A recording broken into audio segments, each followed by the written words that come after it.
భగవద్గీతకు అరుదైన గౌరవం భారత నాట్య శాస్త్రానికి సైతం యునెస్కో మెమరీ ఆఫ్ వరల్డ్ రిజిస్టర్లో చోటు భారతీయ సంస్కృతి తాత్విక వారసత్వానికి దక్కిన గుర్తింపని మోడీ గారు చెప్తున్నారు.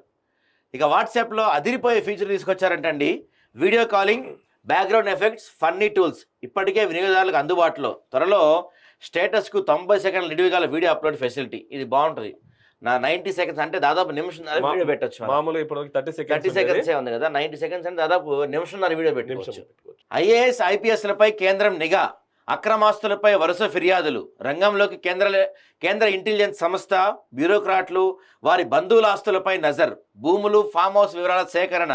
రియల్ ఎస్టేట్, కన్స్ట్రక్షన్ బిజినెస్లో వాటాలపైన నార్త్ ఇండియన్ ఆఫీసర్లకి అధికంగా ఉన్నాయన్న చర్చట. JEE mains session 2 result release. Session 2లో 24 మందికి 100%. ఇందులో తెలంగాణ నుంచి 3, ఏపీ నుంచి 1. కోటాల వారీగా కటాఫ్ ప్రకటించిన ఎన్టీఏ. పేపర్ 2 ఫలితాలు పెండింగ్. అంతకుముందు ఫైనల్కి రిలీజ్. హెచ్ఎండిఏ పరిధిలో బిల్డ్ నౌ. వారం రోజుల్లోగా డిటిసిపి పథక పరిధిలో అమలు. ఇక తక్షణమే రిజిస్ట్రేషన్ ఆమోదం.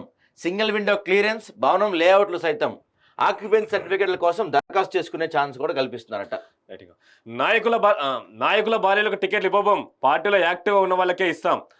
ఇది రాజ్యోత్సవ సభలో ఇబ్బందులు పడకుండా చర్యలు. దీనికి కవిత నేతృత్వంలో 8 మందితో కమిటీ.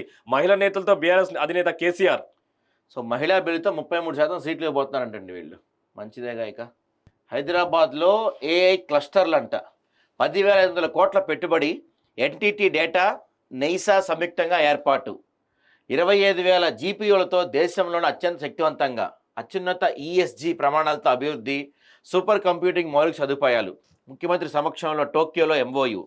రుద్రారంలో తోషిబా కంపెనీ 562 కోట్ల పెట్టుబడులకు ఒప్పందం. ఏ డిజిటల్ సేవల్లో అగ్రగామిగా తెలంగాణ ఉందని చెప్పి సీఎం గారు చెప్తున్నారు.